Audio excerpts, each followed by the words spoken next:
Hello ក៏ដូចជាសួស្តីទៅដល់មួយទាំងអស់គ្នាផងដែរបាទថ្ងៃនេះយើងត្រឡប់មកជាមួយនឹងវីដេអូថ្មីដែលនិយាយពីការកាត់សក់ហើយម៉ូតសក់ដែលខ្ញុំកំពុងកាត់នេះយើងហៅជាម៉ូតខ្មែរយើងគឺឈ្មោះថា long song បើជាភាសាអង់គ្លេសខ្ញុំអត់សូវស្គាល់ដែរទេបងប្អូនបើស្គាល់កុំភ្លេចជួយ comment អ្នកមួយផងហើយសម្រាប់ម៉ូតនេះគឺអធិស្ឋានផងដែរចំពោះមេជាងដោយសារតែខ្ញុំធ្វើវីដេអូចែកម្លែកដែរទេហើយខ្ញុំក៏មិនមែនជាគ្រូបរិញ្ញាបត្រអីដែរគ្រាន់តែចែកម្លែកបទពិសោធន៍តិចតួចចឹងហើយបើមានខ្វះខាតត្រង់ណាសូមអធិស្ឋានទុកមុនផងដែរហើយម៉ូតសក់បងប្រុសម្នាក់នេះគាត់ចង់បានជើងបែបស្ដើងសខ្ញុំធ្វើការច្រឹបយកតម្រងហើយទៅបិណ្ឌខ្ញុំបដិញស្មៅឡើងហើយចំពោះអ្នកដែលចូលចិត្តសក់ខ្លីៗដូចបងប្រុសហើយមានតម្រងក្បាលនិងសរសៃសក់ដូចបងប្រុសក៏អាចកាត់ម៉ូតនេះផងដែរម៉ូតនេះចំពោះអ្នកដែលស្រឡាញ់បែបសស្មៅជើងក្រោមគឺត្រូវម៉ាច់តែម្ដងបងប្អូន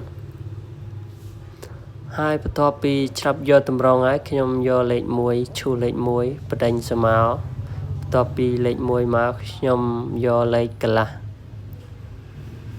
យើងធ្វើការឈូសហើយនឹងស៊ីសក់ឲ្យប្រដេញស្មៅកាន់តែស្អាតបន្ទាប់ពីយើងប្រើលេខ1កន្លះខ្ញុំប្រើថ្មិញទទេដើម្បីលុបស្នាមកត្រៃដែលយើងច្រាប់រួចដើម្បីឲ្យចេញស្មៅប្រដេញគ្នាស្អាតបងប្អូន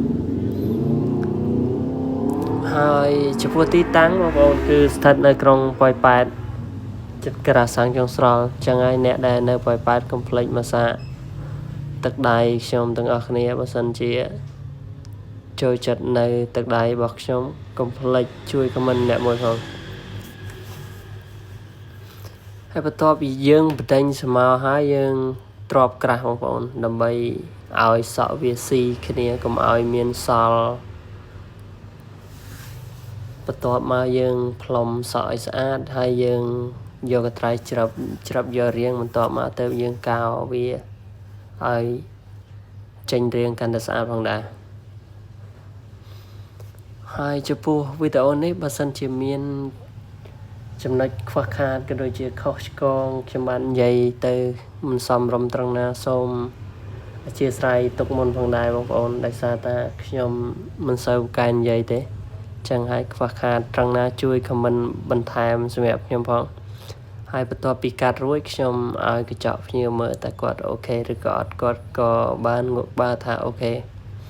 ចឹងហើយអ្នកចូលចិត្តវីដេអូនេះកុំភ្លេចចុច follow